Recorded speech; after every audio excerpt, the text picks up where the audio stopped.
പെരിയാറിൽ മത്സ്യങ്ങൾ ചത്തുപൊങ്ങിയ സംഭവത്തിൽ അടിയന്തര അന്വേഷണം നടത്തി നടപടി സ്വീകരിക്കാൻ മലിനീകരണ നിയന്ത്രണ ബോർഡിന് നിർദ്ദേശം നൽകി.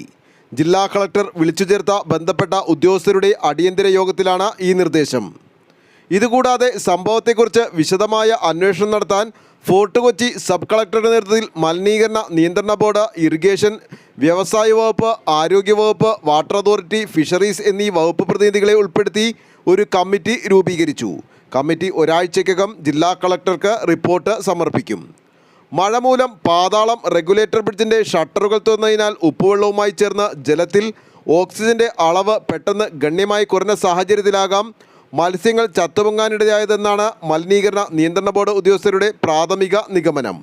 എന്നാൽ പ്രദേശം ഒരു വ്യവസായ മേഖലയായതിനാൽ പുഴയിലേക്ക് രാസമാലിന്യം ഒഴുക്കിവിട്ടതിൻ്റെ ഫലമായാണോ ഇത് സംഭവിച്ചതെന്ന് CCTV ക്യാമറ ദൃശ്യങ്ങളടക്കം പരിശോധിച്ച് കുറ്റക്കാരായ സ്ഥാപനങ്ങൾ അടച്ചുപൂട്ടുന്നതടക്കമുള്ള നടപടികൾ അടിയന്തരമായി സ്വീകരിച്ച് റിപ്പോർട്ട് ചെയ്യാൻ മലിനീകരണ നിയന്ത്രണ ബോർഡ് എൻവയോൺമെൻറ്റൽ എഞ്ചിനീയർക്ക് നിർദ്ദേശം നൽകിയിട്ടുണ്ട്. സംഭവസ്ഥലത്തെ ജലത്തിൻ്റെയും ചത്ത മത്സ്യങ്ങളുടെയും സാമ്പിളുകൾ മലിനീകരണ നിയന്ത്രണ ബോർഡ് ശേഖരിച്ചിട്ടുണ്ട്. അത് കുഫോസ് സെൻട്രൽ ലാബിലേക്ക് പരിശോധനയ്ക്കായി നൽകിയിട്ടുണ്ട്. ഒരാഴ്ചകളിൽ പരിശോധനാ ഫലം ലഭിക്കുമെന്നറിയുന്നു. അതിൻ്റെ അടിസ്ഥാനത്തിൽ തുടർ നടപടികളുണ്ടാകും. മത്സ്യസമ്പത്തിൻ്റെ നാശനഷ്ടം കണക്കാക്കി ഫിഷറീസ് ഡയറക്ടർക്ക് 3 ദിവസത്തിനകം സമർപ്പിക്കാൻ ഫിഷറീസ് ഡെപ്യൂട്ടി ഡയറക്ടർക്കും നിർദ്ദേശം നൽകി. News desk, Kalamassery.